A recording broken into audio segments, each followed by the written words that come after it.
Welcome to this very special webinar event. Tonight we will be focusing on maximising your lamb drop, and we'll be sharing the latest in best practice sheep management and nutrition. My name is Alex Roberts, Product Manager for the Livestock Nutrition range at Virbac. Tonight we have the very special guest speaker, Dr. Tim Gole from For Flock's Sake. Joining us, we also have Dr. Paula Gonzalez-Rivers, Virbac Senior Technical Services Manager for Livestock Nutrition. So a quick intro on our speakers for tonight. Dr. Tim Gole is the founder of For Flock's Sake. He is a highly respected veterinarian with a passion for sheep reproduction and health. His extensive experience in the field, coupled with a commitment to practical and effective solutions, has made him a leading voice in the Australian sheep industry. Through For Flock's Sake, Tim provides valuable insights and services aimed at improving the productivity and profitability of sheep enterprises. Dr. Paula Gonzalez-Rivers is the Senior Technical Services Manager for Livestock at Virbac, Australia. Paula is a veterinarian with a Masters in Animal Studies from the University of Queensland and has a PhD in Agricultural Sciences from the University of Melbourne. She brings a wealth of experience, having spent 5 years in both small and large animal practice in Chile, as well as 6 years conducting research in ruminant nutrition and heat stress management before joining Virbac. So before we begin, I'd like to go through a little bit of the housekeeping so everyone is comfortable with the webinar platform. Those who have logged in today, you should be able to see my presentation, which currently shows my mobile number. If you experience any issues, please don't hesitate to send me a message at the number on your screen, or you can also send me a live chat and I'll try my best to get back to you as soon as I can. If you don't have audio or lose audio during the session, please close the window and rejoin using the same link in your email. On this next slide, you should be able to see an image of your webinar control panel. If you want my attention any time throughout the webinar, you can click on the little hand symbol at the bottom left-hand side of your screen. If you have any questions or like to chat with me during the session, simply click on the first button shown inside the circle on the top right of your window. You'll then have the ability to type and send through your question. Please feel free to send in questions any time throughout the webinar. If they're urgent, I'll reply immediately via chat. Otherwise, any questions asked will be put in a queue and answered after the presentation. And all questions asked will remain anonymous. Today's presentation will be recorded and made available to all attendees as well. So before we kick off with Tim, we have a few poll questions that will inform today's presentations. So I'll pop those up on the screen now.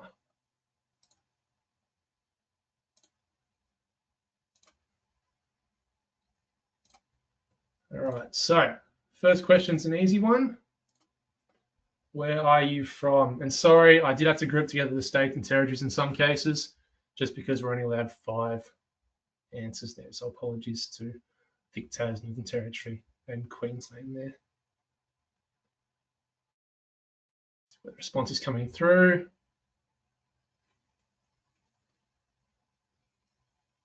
I'll close that in 5, 4, 3, 2, 1. So you should be able to see that on your screen now. So majority from New South Wales, followed by Victoria, Northern Territory, Queensland, WA, and SA. Next question. What is your primary role in the sheep industry? Producer / flock owner, farm manager, stock person, veterinarian or animal health advisor, consultant or agronomist, or other?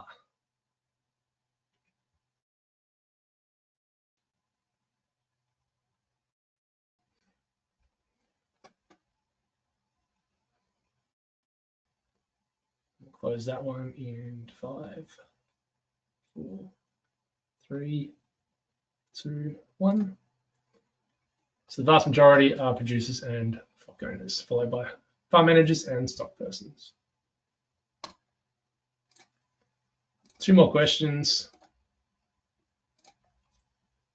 Do you scan your ewes? Yes for singles, twins and triplets. Yes for singles and multiples. Yes for pregnancy status, or no?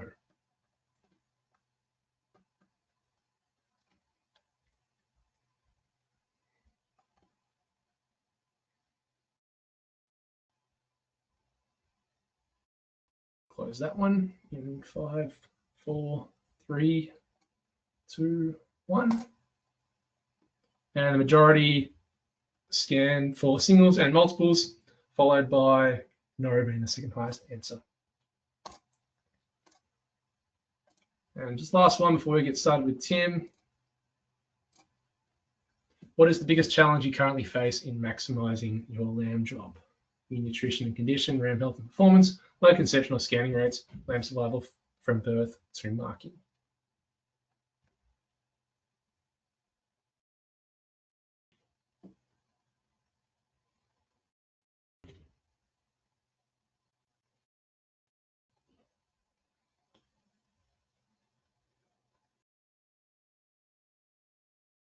Right, we'll shut that one down in 5, 4, 3, 2, 1. Bit of mix of results here. So your nutrition and condition being, lamb survival from birth to marking being number 1, closely followed by your nutrition and condition. Thank you all for answering those questions. We'll now flick over to Tim to start proceedings. Thank you, Tim. You're on mute, mate. Thanks, guys. Hopefully you can see that screen all right. Thank you very much for having me. Thanks for everyone for giving up your night time. Alex said, Tim, you only got 40 minutes, which is like, saying you've only got, a quarter of a tank to do 1,000 kilometers, but we'll go as fast as we can and cover a lot of ground. And I kind of thought about like the concept of trying to maximize your lamb drop. And I thought of really when I decant it, I come back to like really, what are the steps, if we were to maximize a lamb drop and a weaning percentage, like what would have to be true? And I've kind of come up with like maybe five maybe areas or steps I like to think about, and I'll try and go through them as quick as possible. My background, veterinarian by trade, worked in Canamble, Northwest New South Wales as my first job. Bought a practice in Warren, Central West New South Wales after working overseas for a while. Got really excited, built one in Nyngan with another vet, some really good people. Got into a joint venture in Cloncurry. And at this stage, it was awesome fun. Had about 9 vets on the go. And I was looking around Central West New South Wales going, why are we going to Northern Australia? We're in the heart of the western edge of, 4th biggest sheep area in Australia. We got into sheep scanning, and that was kind of, when I had my come to sheep Jesus, because everyone on this webinar knows, the reasons why sheep are better than cattle. We start with number 1, we can get a net reproduction rate, above 100%. And scanning is so important. So I had an opportunity to sell my practice to a great couple, and moved to Dubbo, started for Flock's Sake 5 years later. Been a super exciting ride. We've got about 400 clients now across 3 states. We do ton of work, but the thing I like about most is that, sheep production is so different on so many different varied places, but some of the fundamental principles are the same across geography, bloodlines, breeds, and hopefully I'll hit some of the high notes as we go through in the next 40 minutes. Probably the biggest part of trying to understand, the challenges in sheep farming is that, sheep farming is hard because it's a biological system. And by nature, a biological system is they're complex. So it's not 1 + 1 can equal 2, can equal 3, can equal 4. If you really kind of start putting all those little things together and getting a bit of compound interest style in production, but also it's hard because the compound interest story works against you. Think about you get caught out by barber's pole, you get caught out by flies, you don't get nutrition right. These kind of things can actually escalate your problems and really amplify the challenges. And I think that's what makes sheep farming very interesting, but it's complex. So how do we manage that complexity? And, I come back to Stephen Covey, 7 Habits of Highly Effective People. It's all about your circle of influence, and this is why probably our central, I suppose, our value for Flock's Sake is control what you can control, and that's what talking about the circle of influence. And the circle of influence theory, if you haven't heard of it, it's basically there's kind of 3 main circles: stuff that's in your absolute direct control. What am I eating for breakfast? Partial control and limited control. So what's in your direct control if it's a sheep producer is number 1, your joining date. Some rams, the enemy gets a vote and rams decide to do, unique things at different times. But by and large, you get to decide your joining date. which sets up your whole production calendar, sets a large part of your profitability, sets so much of your production system. You get to choose that. What products you use, nutrition, can't control the rain, can control nutrition on some level, which is another reason why sheep are better than cattle. Much easier to do this, I think. Partial control, well, we've got relationships with suppliers, availability and scheduling of labour. Those things are partially in our control. Limited control, and I put this in. This is kind of going back to when everyone got really excited about foot and mouth disease. And we can't control what bullfeds do in Bali, Nepal, Thailand, Vietnam, India, all places where foot and mouth disease is endemic or around a lot. Can't control the market, so don't focus energy or limited energy in those ones. Focus energy and time and resources where we can get our biggest return going forward. So I love a good sporting analogy. And I think in my head, sheep production, if I bring it all the way back down to its core basics, it's all about getting in the best field position. And that's irrespective of, what sport. There's not many sports out there where getting a good field position doesn't add a ton of value. So when I talk about planning to win, the 5 steps, what we're really thinking, one, it's prep and plan right, join right, scan right, lamb right, and wean right. And actually, I think the prepping and the planning, and a lot of time in my head, is almost one of the core parts and almost the part that we don't do as well, considering the outcomes it has. I've sat in many scanning crates, having done some scanning, but also with clients at the scanning crate and gone, geez, would have, could have, should have. That's a horrible game to play. And so that's why I kind of go back to that control the controllables. How can we manage a lot of these things?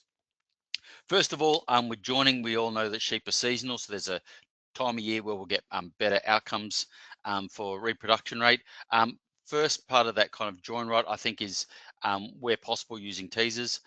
What teasers basically do for out of season joining is we use vasectomized rams typically, put them in with ewes for 2 weeks, gets everyone who's in a bit of a seasonal lull, the engines are just idling, kicks them into gear. So when our ram team goes in, we get to shorten that joining as best as possible. Originally, in my mind, this was an out of season technique. Now, as we've kind of got more experience with different clients in different regions, different bloodlines, I actually think this is like a standard technique to keep things really razor sharp. It certainly works with ewe lambs, works with maidens, and I think works with maiden ewes, because the tighter we can get that lambing, the longer we get an inter-lamb interval at the other end, and so our ability to manage body condition score. So keep it lean and mean and tight. And I think you could make a dollar value argument for having lambs born, 2 weeks, 3 weeks earlier. You think about the average daily gain of that. What is it worth? As a yieldable, saleable product right now in the marketplace, you could make an argument. It helps with profitability on a big level. So planning and prepping right, it breaks, we think about, for probably Wagga North, we're going to talk rugby analogies. If we're Wagga South, we'll have to dive into a bit of AFL. But, when you think about pre-joining, it's like the pre-season fitness. We've got our ram team, which would be our forwards, and they use the backs, or whichever way you want to think about that. But basically we get to select the animals that are going to take the field for us, by and large. And we can put, just like in our sporting teams, we can put performance hurdles and say, hey, if you want to play for my club, we're going to do our best. We're going to take care of you as best we can, but I need you to be a certain level. Because I don't want to spend all this money, all these resources, give you the best paddock if you can't bring it back, to the table at, scanning, landmarking, weaning, So I think about pre-joining ram exams and pre-joining ewe exams. So pre-joining ewe exams is not something like probably up until about 3 years ago I really gave too much thought. But certainly there's some evidence now out there, and MLA did a Fit to Join program, which basically was a group of sheep producers in Hamilton, Victoria, ran by Andrew Whale, veterinarian down there, for the Victorians who might be familiar with Andrew.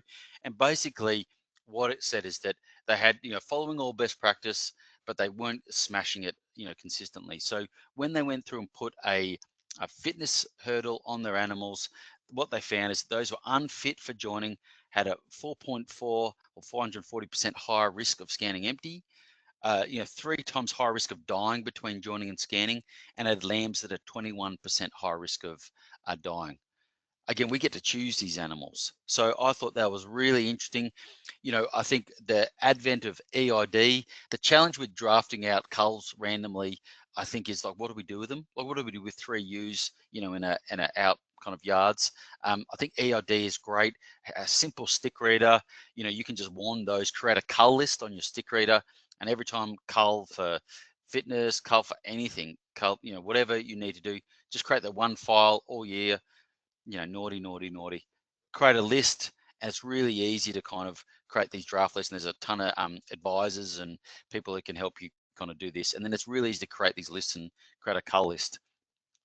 Basically, this fit to join process, and this is available if you just search MLA fit to join. And basically, it's just a systematic way of going through a fitness exam. Of all the fitness exams we've done, where do we think we make the most bang for buck? And that's the udder assessment. These are animals that probably have no problems getting, in lamb, which is conception, probably scan really well.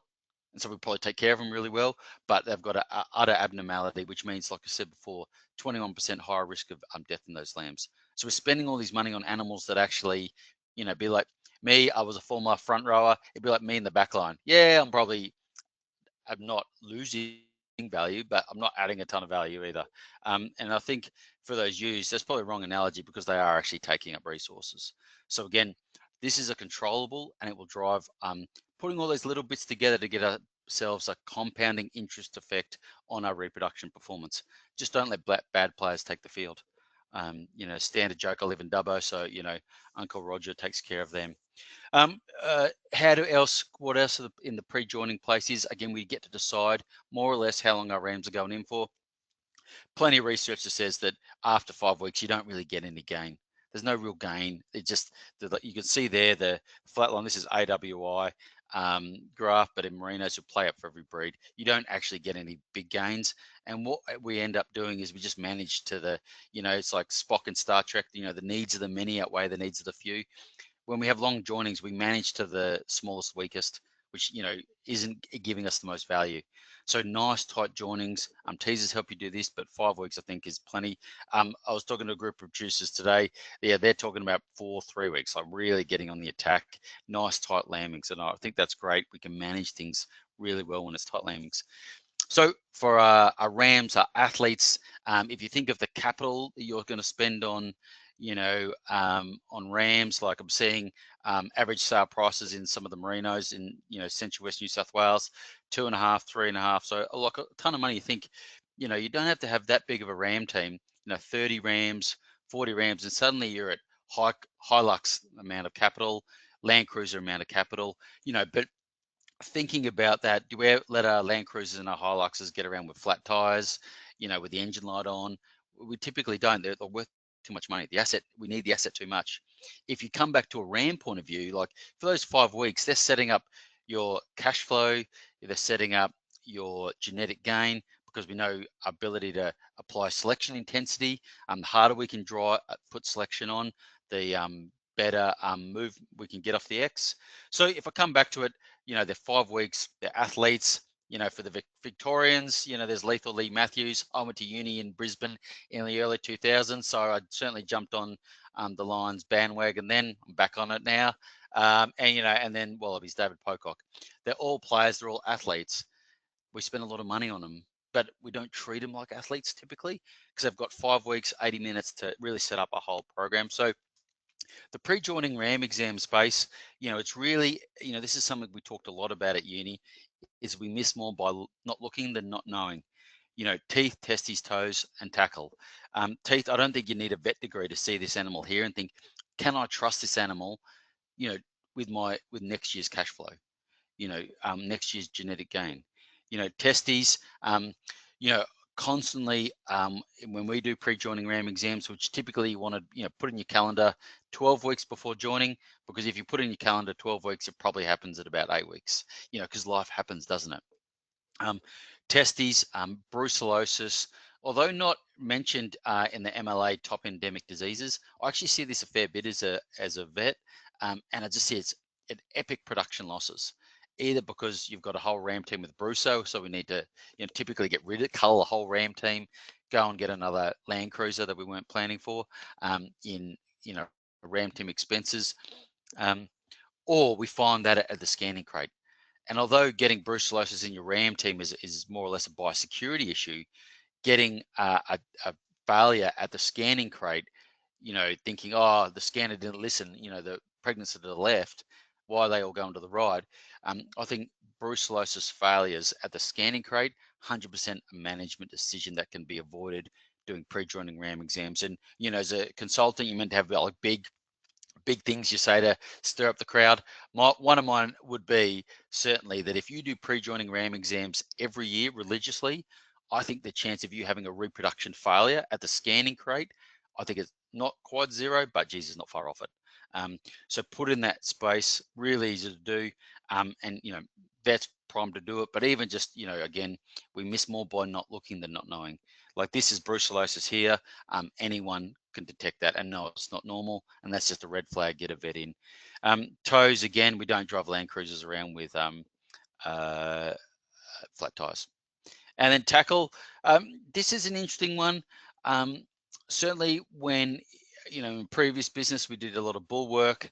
I thought that was really important. Doing ram exams and do a lot of ram semen testing, I'm not as convinced that is as important. I think if you're looking for a risk profile, 100% do it. But if you're saying, Tim, to get the penis out, it's hard and typically got to tip them over, and that's like raises the physical stakes, then I'd say that's probably the lowest yielding test.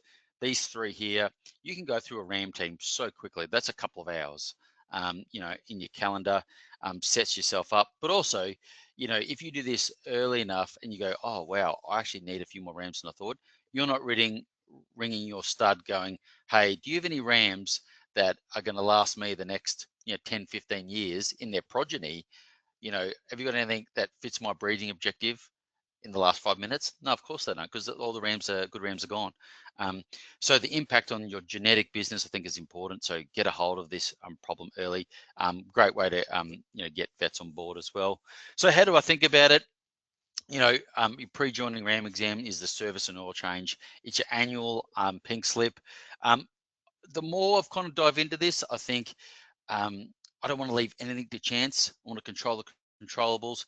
We know, say, for example, multi-min has impact on semen in bulls. I think all that research will be valid in rams, and I want to give them every opportunity to maximize sperm production. So vaccinate, multi-min, fecal egg count, or drench. This might be one place where you just have hard and fast, I'm going to drench. Typically, we put a ram teams and actually really high stocking rates in the ram paddock, behind the house or something like that. They actually get big worm burdens. Worm burdens impact sperm production.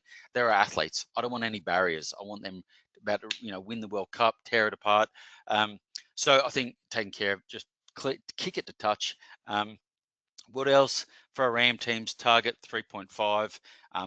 High protein. Again, why sheep are better than cattle. We can influence scrotal circumference through high protein feeding. So standard rec might be lupin 600 grams per head per day. The semen cycle is typically 6 weeks. So I want to do all these things. Give it at least one full semen cycle to get fresh ammo in the mag and ready to go. So I want to do all this stuff 6 weeks prior. Also, anything that's going to stress the ram will stress the factory, the semen factory. So shearing, foot maintenance, any of that stuff, I want to get that done and dusted, at least a sperm cycle before.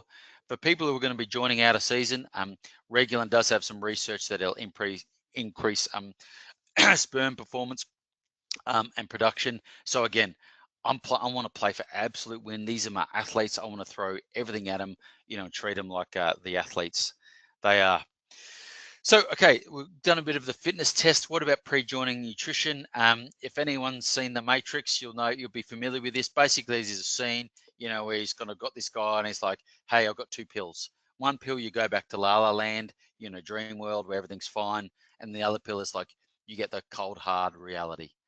And I think pre-joining, a lot of times we go drive past those ewes at 60 k's an hour, 80 k's an hour, and go, yeah, they're looking all right.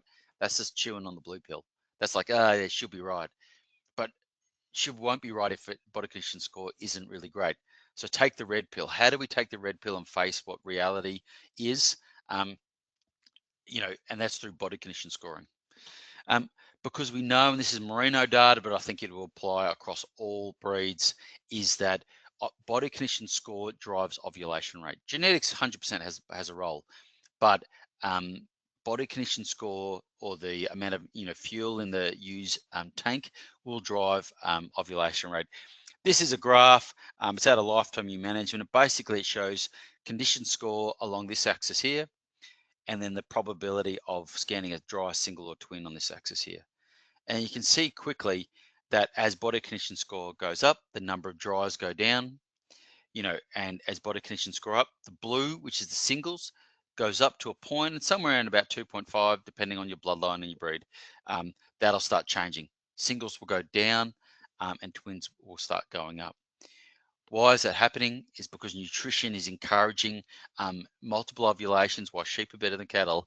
And basically we start moving from, a try to a converted try under the sticks. We're going from a behind to a goal, and this is why body condition score drives this up, because if you get this pre-joining bit right, you are in a really good field position. You get a great scanning, then a lot of things can happen and you're still, in a good position.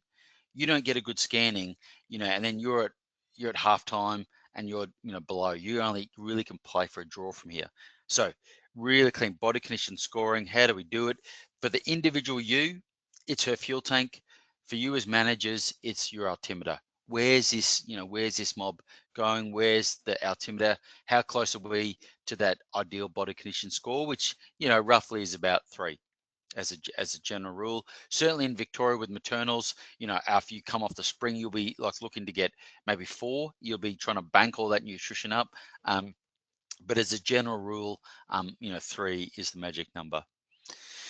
So how do we measure? If you're not familiar with this, it's body condition scoring. It's along the short ribs. So that's the hip down here, the long ribs up here, and just feeling along for that, the shape of the muscle in there.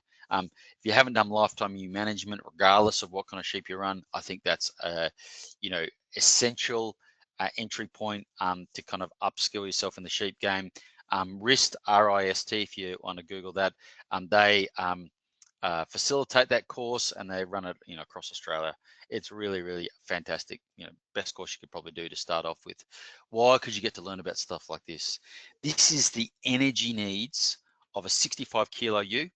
So this is days. This is now she's dry, she's pregnant. Remember, gestation is 150 days, and then we come up to lambing, and these are days lactation. So a 65 kilo ewe, standard reference weight, 65, which is no fleece, not pregnant. So this is quite a big ewe. It costs, the energy requirement, the maintenance energy requirement is 10 megajoules a day, which is a lot. That's like a kilo of oats, and so you can see here, we join them, and then, as we come along, the energy needs actually doesn't increase that much. And then we get to about day 90. And day 90 is when we start energy needs go up, because now the fetus is developing, and then we start getting the multiples. We start seeing here the multiples start pulling away here, and it's probably about 30% more at lambing, and then you can see through lactation, it goes through the roof. And this is why you'll see a lot of, why lambing in your time of best nutrition makes so much sense, because you want to lamb down when they've got the most amount of feed out there. And this explains actually why sheep are seasonal, because a cow, you only got one fetus, one calf, but sheep, they can do well. They can get 2 or 3. Again, triplet is 30% more on top of this. So it makes sense from an evolutionary point of view. If you're going to have 2 progeny, you want to lamb down when, from an evolutionary point of view, you've got the best nutrition. So apart from central Queensland, most of the rest of the planet is in spring. And that's why sheep work out. They've got to backdate themselves, go, we've got to join in March. How do I know when March is? After December 22, day length goes down, night goes up. The pineal gland, gets the photoperiod from the eye, starts accumulating melatonin. So if you ever hear about Regulin product, all it is melatonin, just tricking the sheep to thinking it's, March or April.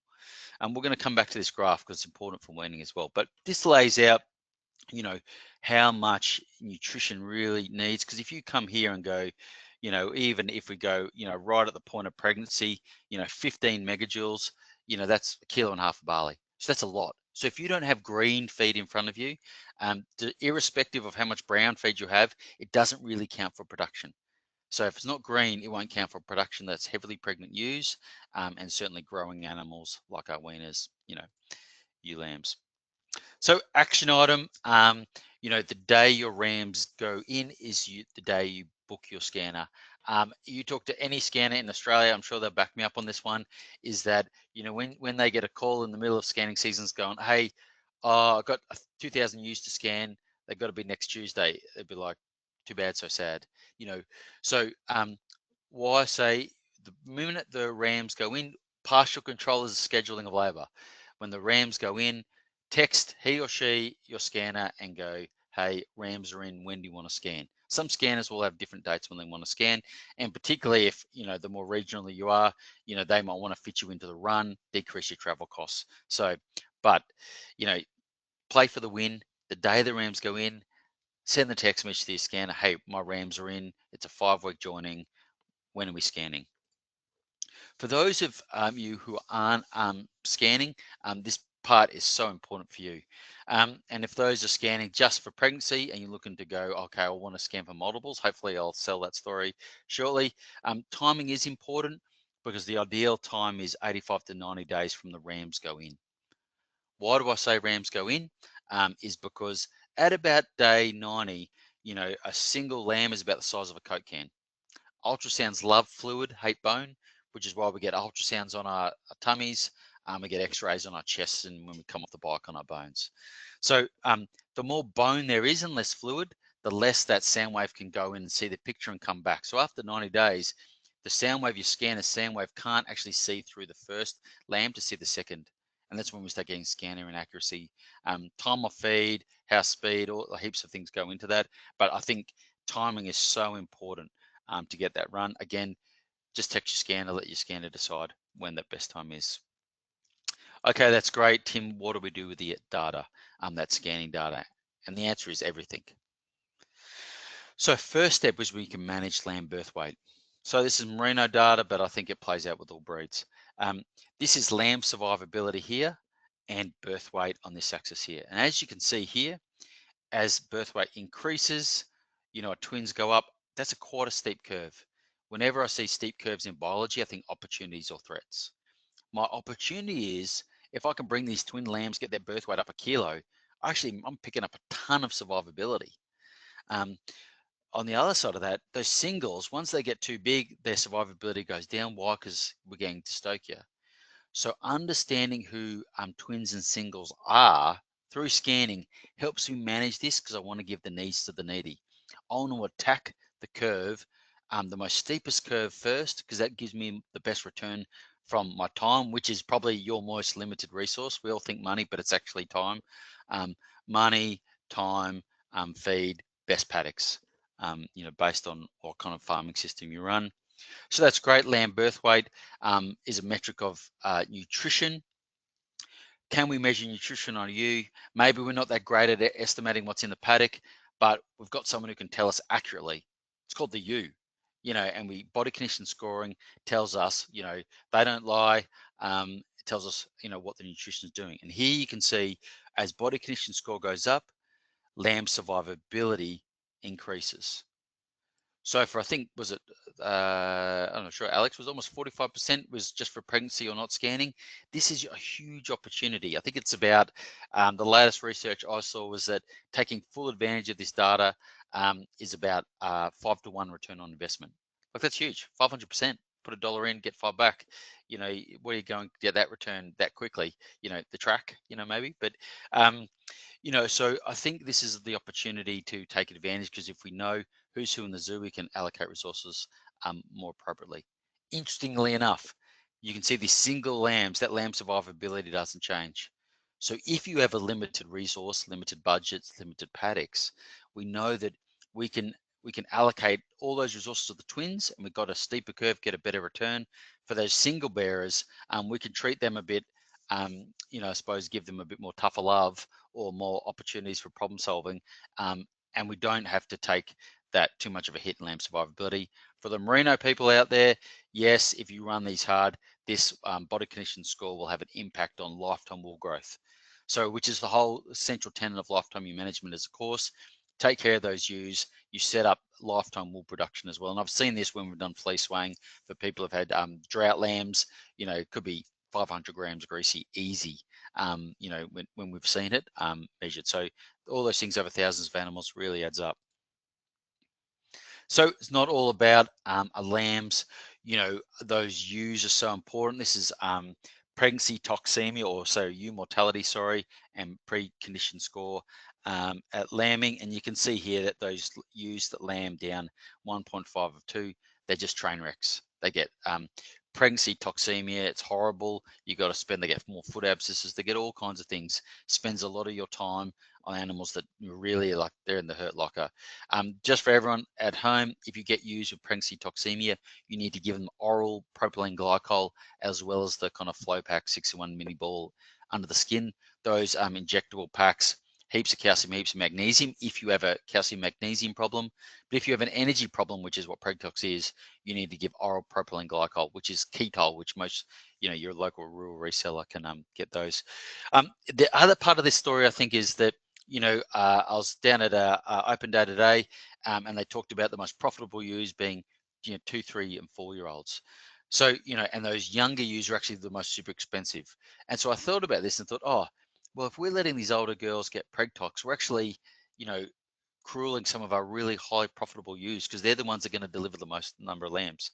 Really interesting. So body condition scoring is not only taking care of the lamb, driving the lamb's survivability, but also it's setting up yourselves to minimize ewe mortalities, because that's going to cost you a lot, because it costs you a lot of money to get those sheep on farm ready to join. So how do I interpret now, moving into like scanning results? How do I interpret scanning results?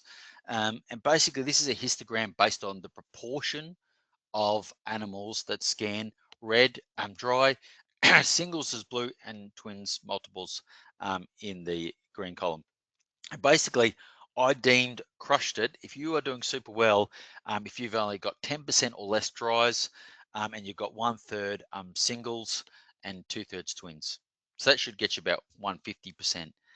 North of that, you are like killing it. But this is what the histogram needs to look like, because if I see a scanning result looks like this, I know nutrition was on point, because I can't get those multiple ovulations, without some impact on body condition score. Solid, I've got 10%, dries, so 90% conceive, but I've got some, equal amounts of singles and twins. I think nutrition maybe wasn't on point. Once we start getting 20% dries, I know something's not going right. And typically I'll start thinking about, did we have enough rams? Is there a problem with the rams? Is there a disease problem? Like, try and go through a step-by-step guide, and we do that with clients a lot on Zoom stuff, to try and work that out. And of course the train wreck. Brucellosis can look like that, all of this, but typically I found when brucellosis is like a 3 or 4 year train wreck, it just chips away at that conception rate for about 2 years, and then you're like, bang, I've got 30% dries as more of your rams get. But this graph here, it's just to kind of remind us that body condition score drives so much of this and will drive so much of the success of joining. So, we're kind of moving into like, how do we keep driving this forward, all the little things we want to add in, and the pre-lambing treatment, getting those ewes ready for lambing. Again, body condition score, if you're lambing down twins, they want to be, 3.3 to 3.5. Your singles can be a bit less. That's really important. Vaccines, we want to vaccinate our animals so they can pass on some immunity, particularly to our clostridials, through their kind of early lambing period. Again, multi-min, again, we're trying to maximize our ability to get as many good outcomes as possible. I do think multi-min adds a bit of value. The harder you're running at it, the more kind of, I suppose, like athletes, we want to add more value to them. Using long actings, I think, is a great tool, but make sure we've got to use a knockdown with that. And basically what that means is that long actings are fantastic side acting, fantastic product. The problem is that because it lasts so long, that at the tail end there, they can start getting a little bit of resistance. So what we want to do then is we want to attack it at the start, give a short-acting oral drench, a primer, smash the worm down so that the moxidectin, which is inside dectin, is just guard duty. And it's going to be guard duty. Best practice would be to do fecal egg counts through that period, because if you get you're getting resistance to moxidectin, you're going to see worm counts come up to about 200 or 300. That's your red flag to saying, hey, my worm ecosystem is getting lean and mean and fighting this. So that's when we've got to come into tail cutter and do some exit drenching, get really kind of real tactical on this, because we want to stay strategic with moxidectin, cydectin as a long-acting product. So we've done all these hard things. The scanning is probably the halftime result, and now it's like, okay, how do I execute the potential we've done, the heavy lifting? So, and we kind of think about it driving into, pasture, mob sizes, paddock sizes, and past performance. This is when I think about how am I going to plan lambing. And I think, we always talk about scanning plus 8 weeks, but really, like, after scanning, we want to start, planning our lambing session. Just again, giving a couple of hours thinking about how we execute this. Of all those, like that is like a workshop in itself, but of all of those, I think what makes the biggest impact here will be mob size, particularly for higher input farming. And we can see here, this is work by Amy Lockwood. Again, merino work, but I think it will play in with all breeds. And you can see is that as mob size decreases, lamb survival increases. Does that make sense? Or go the other way, the bigger the mobs, the more mismothering we're going to get. So again, we can see two different gradients or steepness of the lines from singles to twins. We've only got so many in other paddocks. So how do we take this principle and execute it in reality? Is go, I want to give the best lambing opportunities to the animals that have got the most mothering up to do.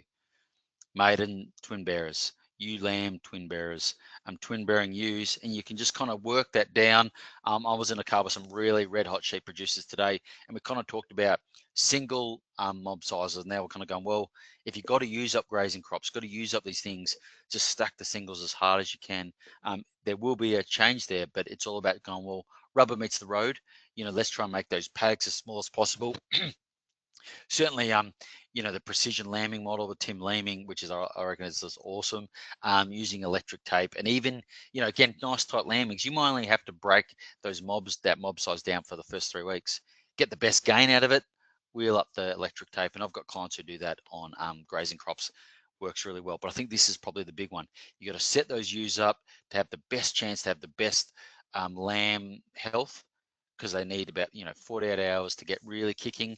They need 6 hours on the birth side. Then we want to lamb down when we've got a high amount of nutrition, and also we're in a small enough mob size that they can help each other out.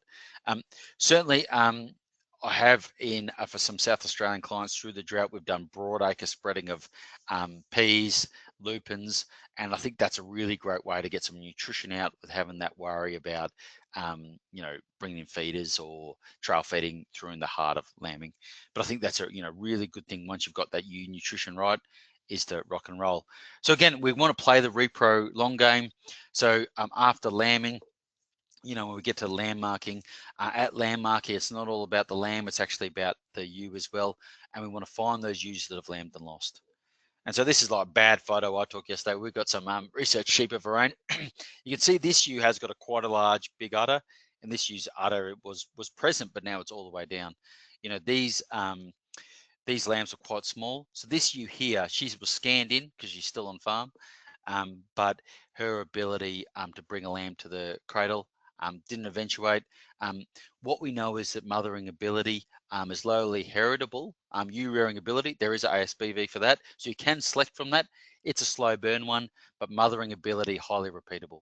So we want to find these animals who aren't good mums. We're spending all the money on them, they're taking them all the way through to lambing, and we're just not getting the goods. So I think, if you've lambed and lost, again, it's a hurdle. Maybe a few ewes will get a bad bounce there, but I think as a hurdle, it's, puts a performance hurdle on there.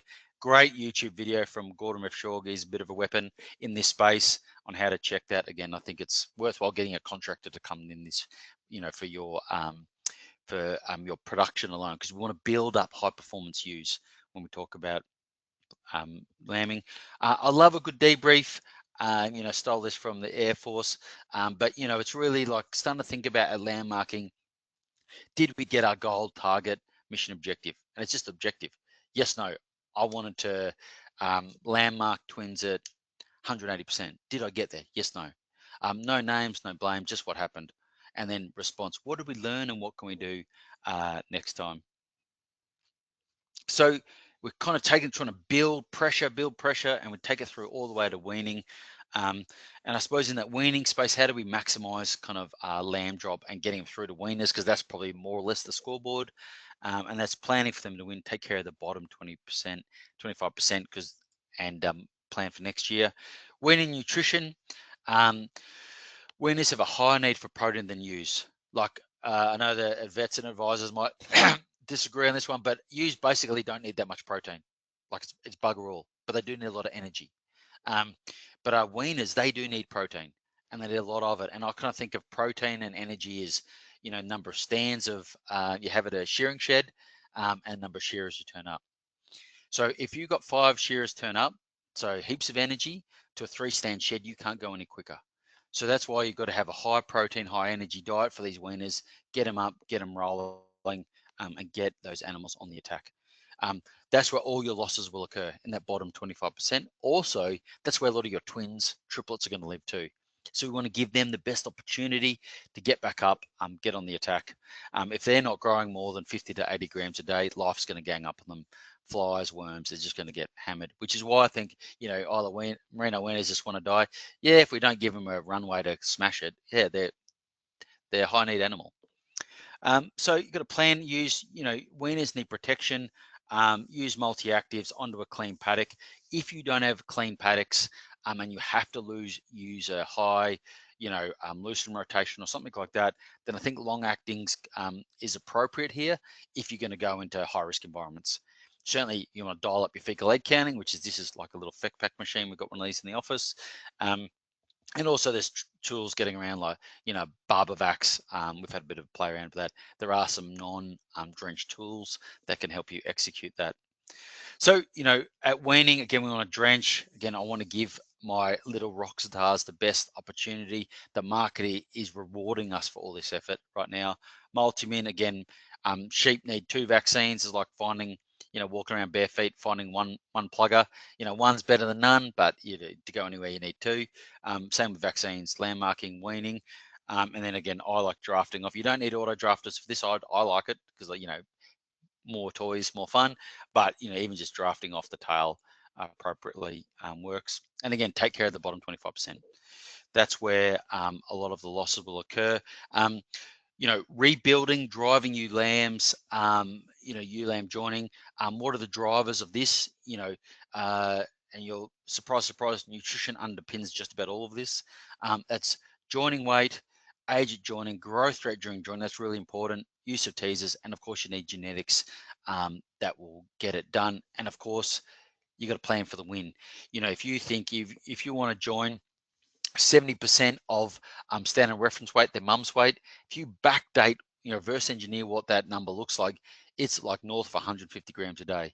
So you can't have any setbacks on those animals. Otherwise, the average to get back in, it gets higher and higher and higher. So plenty of worm protection, plenty of fecal egg counting, plenty of nutrition, and certainly, and just run at it as hard as you possibly can, is, I think, sums up joining ewe lambs.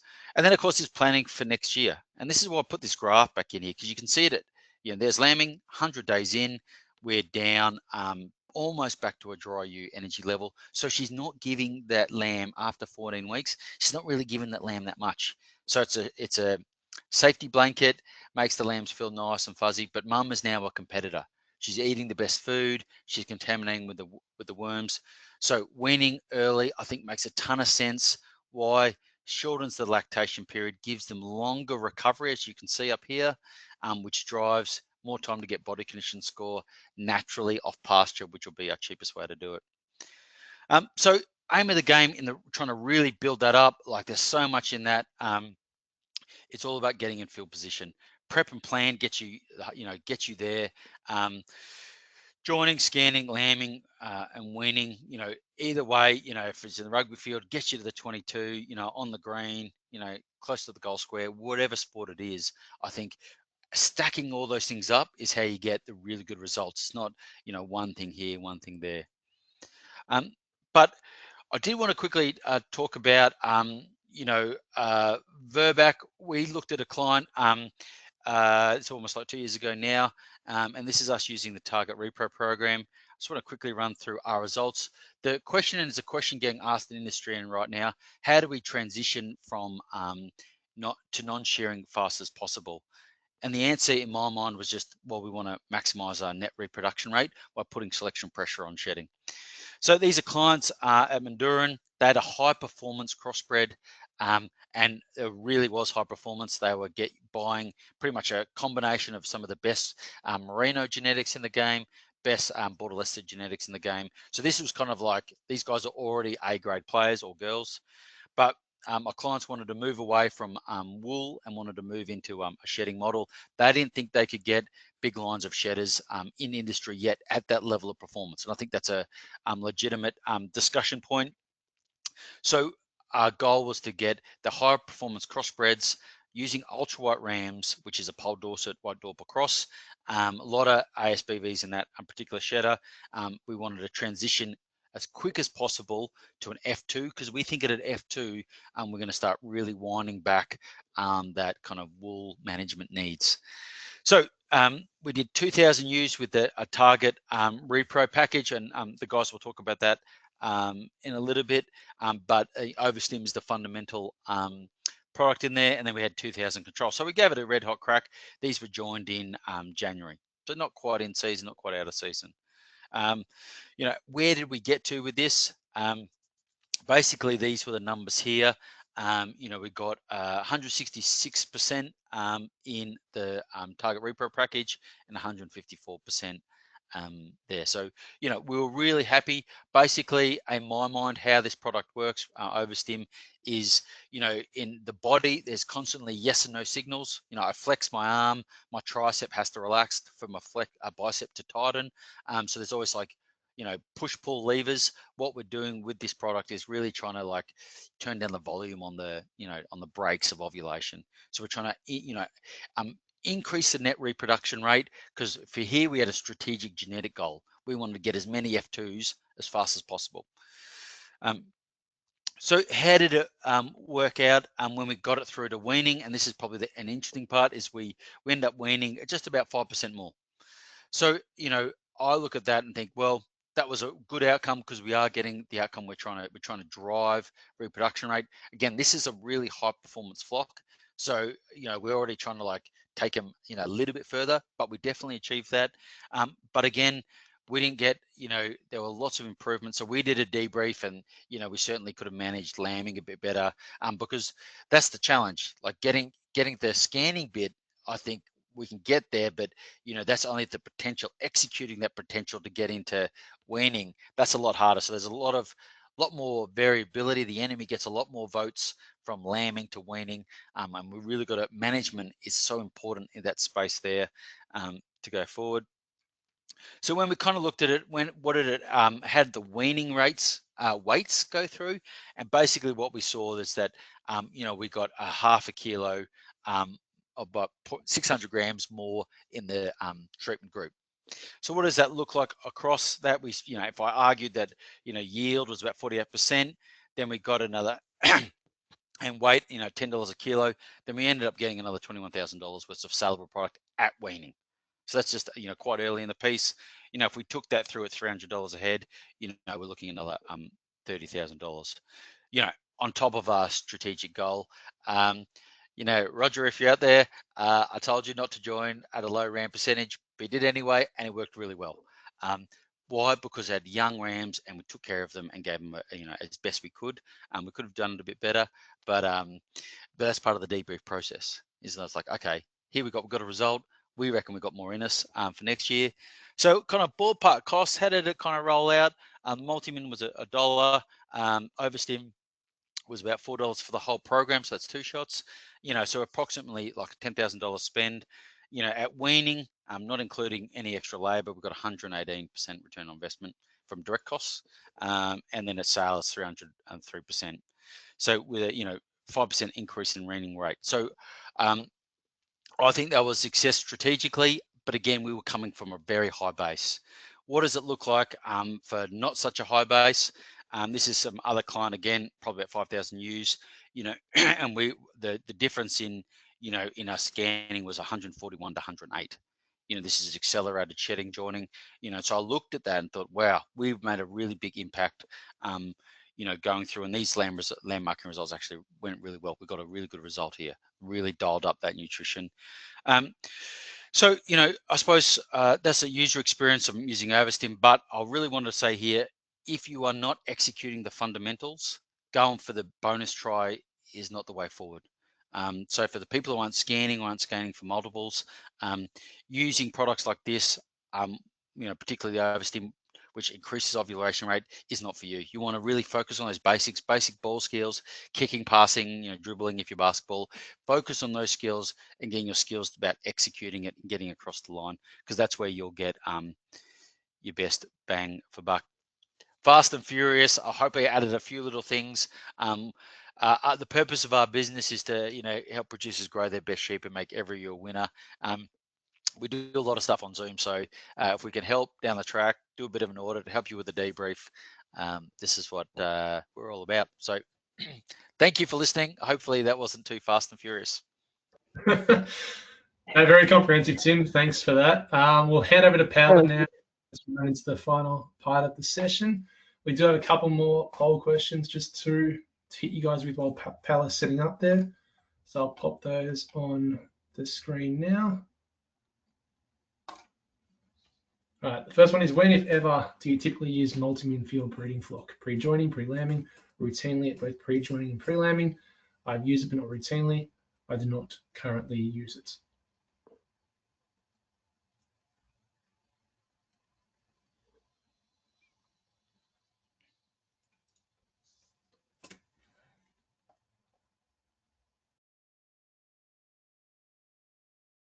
I'll shut that one down in 5, 4, 3, 2, 1. All right, so the majority don't currently use multi-min, followed up by have used but not routinely. And then those who do use it very routinely at both pre-joining and pre-lambing. So our next poll question there, and then we'll jump into Paola's session.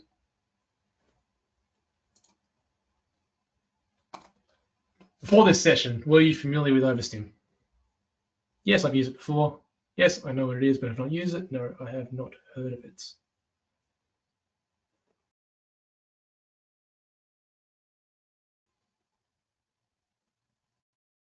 I'll shut that one down in 5, 4, 3, 2, 1. So the majority have not yet heard of it. Well, they have now. 35% have heard of it, have not used it, and 15% have used Overstim before. Thank you guys for those answers. We'll jump over to Paola now. Fantastic. Thanks everyone for participating on the questions. So as we see, there is a lot of opportunities for you guys to know what are our products, and we will discuss now a bit of our target sheep repro program. So to explain how it works and how Overstim and multi-min work in combination, I'm gonna show you a short video. Successful reproduction is the backbone of productive sheep. Overstim is a tool by Vervac designed to help you get more from your breeding season. Overstim is a proven tool to boost lambing rates by increasing the number of multiple born. With the right planning and nutrition, more twins mean more profit per hectare. Overstim is a vaccine that works by stopping the egg-releasing limiting signals sent to the ewe's brain. It blocks the production of the hormone androstenedione, allowing the ovaries to release more eggs. More eggs means more lambs, and alongside good management practices, high marking and weaning rates. Trial data shows that using Overstim can increase lambs born by an average of 23%, largely through more twins. Let's quantify these results. If you have 1,000 ewes, assuming lambs are worth $175, and your current lambing rate is is 90%. A 20% lift in lamb porn could mean an extra $31,500 in income. Scanning your ewes post-joining is recommended to better allocate feed and manage multiples. For best results, use Overstim alongside Multimin for sheep. The Target Sheep Repro program improves productivity, fertility, and fecundity with the dual mode of action. While Overstim increases the number of eggs available for fertilization, Multimin supports embryo survival and healthier lambs at breeding. For first-time users, treat with Overstim 6 to 9 weeks before joining. A booster dose paired with the first Multimin injection follows 3 to 4 weeks before joining. Then, 4 weeks before lambing, give a second Multimin dose. Introduce teaser rams 2 weeks out from join to help synchronize estrus activity. In the following years, a single Overstim dose 3 to 4 weeks pre-joining alongside your Multimin doses is all you need. Ask your local veterinarian sales manager how Overstim can help you increase lamb numbers this season.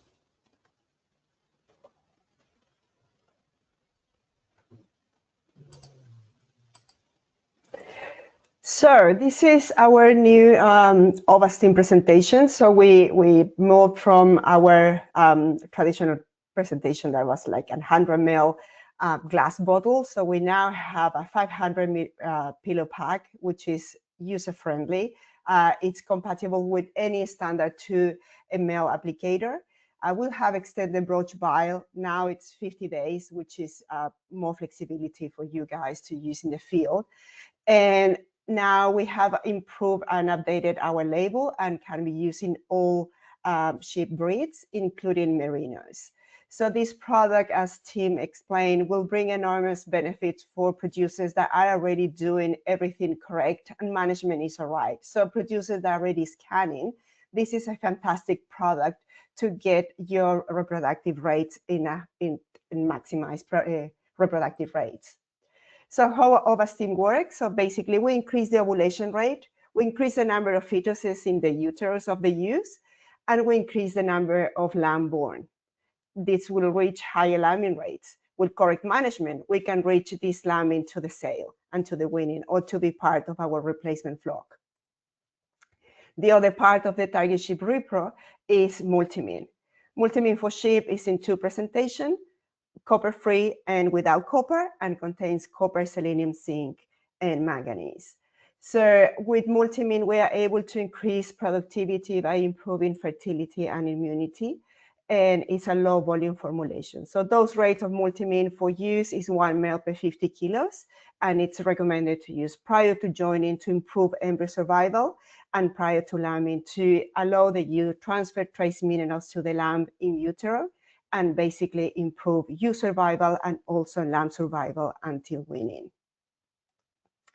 So Multimin is a complement of good nutrition program. So basically, regardless whether you are offering your ewes and your flock oral supplements, either loose leaks, blocks, or water supplements, Multimin can be used at the same time. So basically, oral trace minerals will help to meet the daily requirements for animal maintenance, and Multimin will help to boost the levels of trace elements for animal performance.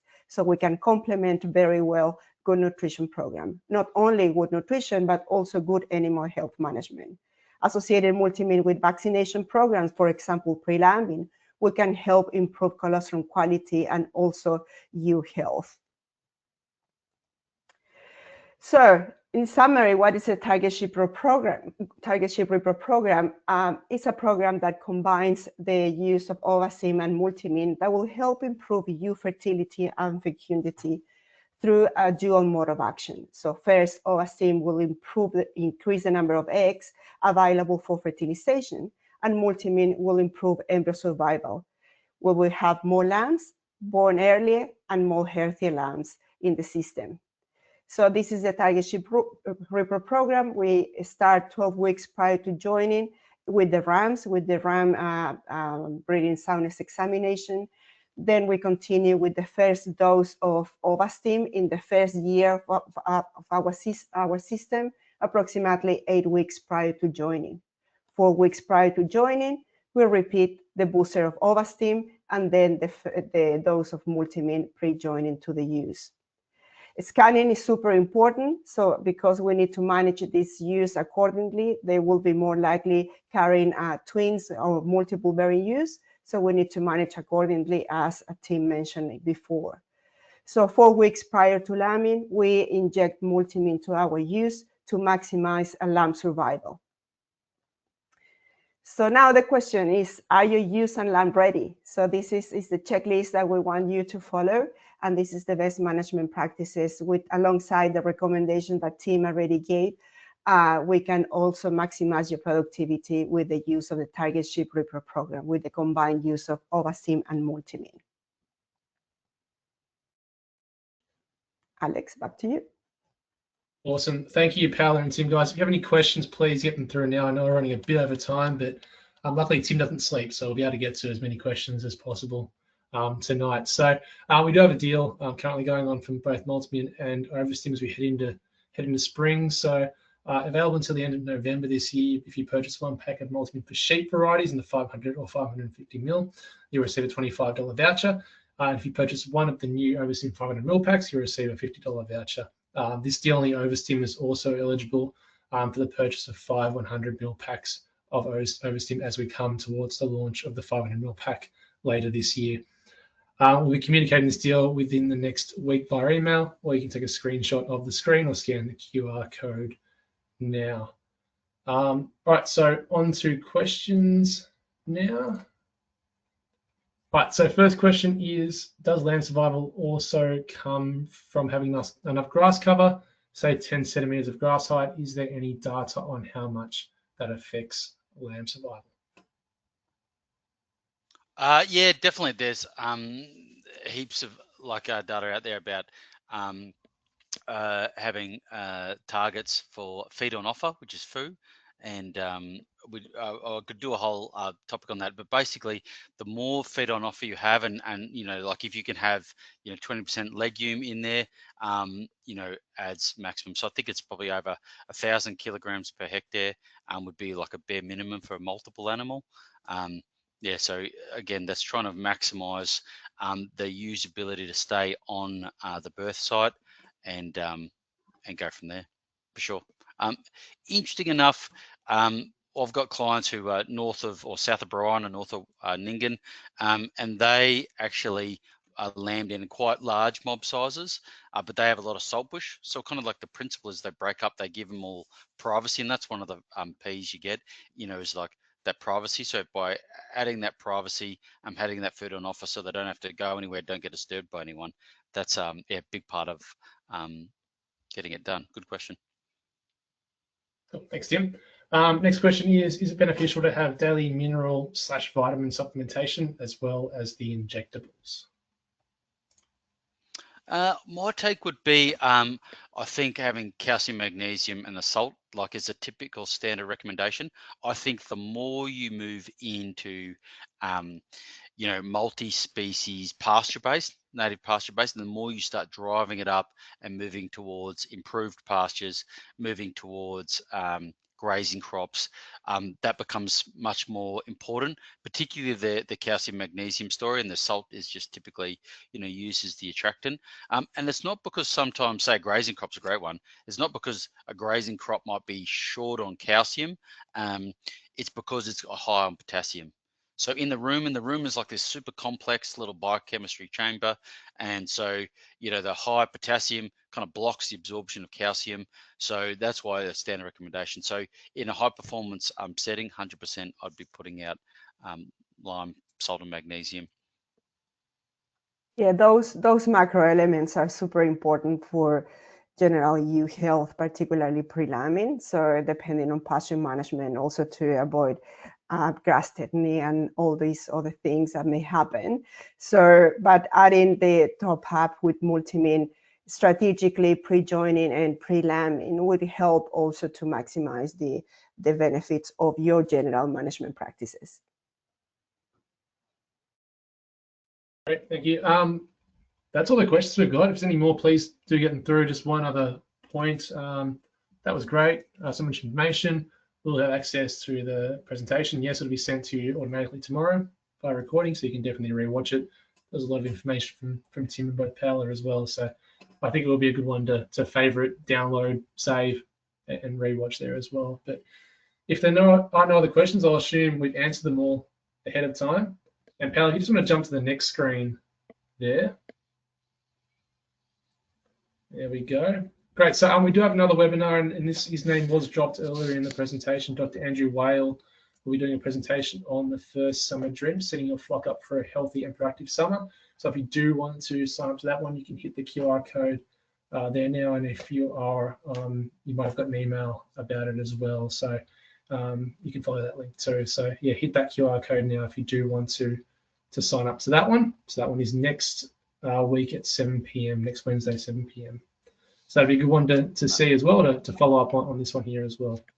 Final point from me is there'll be a short survey that will follow this webinar. Your feedback will be massively appreciated and will help us improve future webinars. If anyone has any questions, please don't hesitate to contact us, and we'll get in touch. Getting you in touch with the Vervac representative.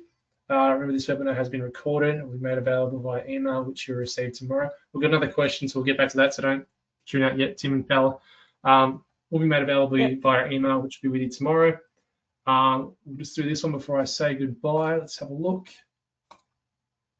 Will you get better joining results using just a lupin flush on ewes and rams, or will overstim or regular and get better results? They're all additive. Like the lupins as a supplement will certainly pick up the game. I suppose where the exciting thing about, say, overstim, for example, is that it's got an extra pump of the accelerator. And that's why I think if you can get all these other things right, I actually think it adds like a ton of value. Particularly if you're not smashing like an annualized really high, like if you're not getting 160, 170 in your repro rate, I think, that kind of extra pump while you do all those other things in the background and build that up, like I think, overstim adds a ton of value and will add to that for sure. And that's why we did this, the case study we did, because this was already a high performance flock, already like smashing it. And so that's probably why we got a bit excited about it. So yeah, something super important that we need to remember, that the ewes must be cycling. So if there is off-season breeding and they are not cycling, regardless we use Ovastim or Multimin, there won't be benefits. So that's where Regulin gets into play, because we need to let them know that they need to be cycling, and that's where the teasers come in and the nutrition, because everything helps them to get into the cycling mode and reproductive mode. So then we improve everything with the Ovastim, the ovulation rates, and then the embryo survival with Multimin, and lamb survival with Multimin pre-lambing. All right, thanks once again, Tim and Paola. Much appreciate all your work that's gone into this and presenting tonight. So thank you all. Leave it there. Hope everyone has a great week, and we hope to see you at the webinar next week. Thank you. Thank you. Bye-bye.